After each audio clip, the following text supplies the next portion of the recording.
homebuyer training for new home buyers. You are Stephanie Summers, past president of UCAR, Utah Central Association of Realtors. Got it. And that's past president and current owner of Awesomest Person in the Universe Award. Thank you. Yeah, and I'm Garth Haslam, also known as the Home Medic. You have a little bit of experience. I have a little bit of experience. You've been around the block. We probably shouldn't go down how many years, but it's been more than enough. Yes. And I met you a number of years ago, and back then you were like, I could tell she was the awesomest realtor ever. Since then, I've kind of kept tabs on her because you kind of are the 5 people that you hang around the most often, and so we hang around Stephanie. I want to talk in this segment about what I call hook 'em and book 'em. It's a practice among realtors that I don't think is that awesome. And basically, what it is, let's say that your home is worth $400,000. Something that every homeowner does, and tell me if I'm wrong, every homeowner thinks that their home is worth more than it is. Every homeowner. Realtors think our home is worth more than it really is. Even realtors that have been around the block 100 times and know that every homeowner thinks their home is worth more than it is. Even those guys think their home is worth more than it is. Absolutely. We're emotionally attached. Yes. And so it's easy to have one realtor come in. Let's say that home is worth $400,000. Okay. And it's let's say you have 3 homeowners or 3 realtors come in. One says, okay, your home's worth $400,000. The next one says it's worth $405,000, and the next one says, oh, it's worth $450,000. I'll sell it for $450,000. Is that kind of how the scenario goes? It can. Yeah. It definitely can. And I've run into that on occasion. And as the homeowner, me not knowing anything more than I do, I'm going to say, well, Realtor C says he or she can sell it for $450,000. I'm going with that guy. Yeah. Then tell me how that plays out.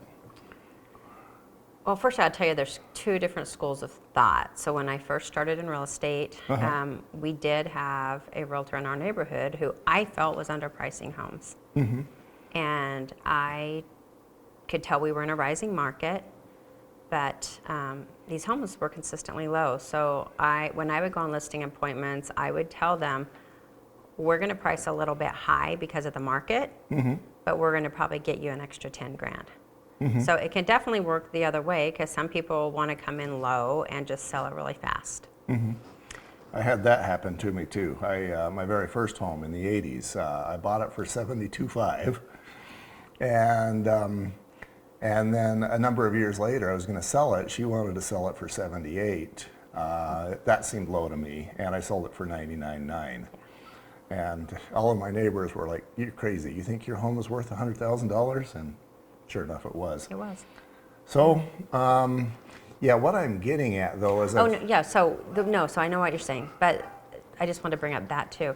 But it really doesn't, it's a disservice to go with someone who's just going to give you the highest dollar for your house, unless they can show you comparables that support that. And an appraiser will generally go back 3, 6, sometimes 12, maybe a little bit longer months back to find comparables to support the value depending on the market that you're in. And in theory, they're supposed to stay within a mile range also.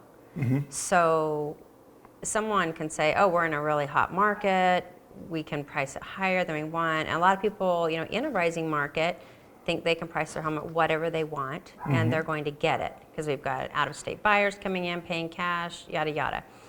And your house can sit on the market. The downside of your house sitting on the market, especially if you're in a fast-moving market, is what's wrong with that house. Yeah, people, and that's actually something that I ran into as I was selling my first home in Riverton, is it didn't sell immediately, and it was as clean as your house. People began to wonder what was the problem with this house because they couldn't see a problem, so then they started to think, okay, there's hidden problems I can't see. That scared them more. Yeah, absolutely. So my thing with the hook 'em and book 'em strategy is basically, that realtor who will basically say, okay, your home is worth Y when it's really worth X, and then they get the listing and they find out they really can't sell it for Y, so they say, all right, let's try X. And that's what I'm referring to when we can do the hook 'em and book 'em. Now, it's true, is it not, that you as the home seller or as the home buyer can fire a realtor at any time? Well, you have a contract that you have to honor. I mean, it's you sign the contract, so both parties have to agree Okay, in order to get you out of a contract. even, You could be stuck with a realtor who has overpriced your home and not marketing the way it needed to be done. okay, Very frustrating. very frustrating. So that's the case for a listing agent. What about for a buyer's agent? Same thing. You sign a contract. You're tied into it unless you both agree to To part ways? part ways. Yeah. So you can harm yourself, by doing that. And that can happen because as the homeowner, as the buyer, you can get really frustrated feeling like you're not getting the service that you had agreed to receive by the realtor. And then if you're the seller, the listing agent's and frustrated that you won't get with the program and reduce your price because it's been priced too high when that was the price that they recommended. Okay, so I guess moral of this story is find somebody that you trust. I know that my son, for example, he picked a guy, and I even kind of warned him about him because I knew him. But the guy had some promises that he made, and he sucked. He was terrible.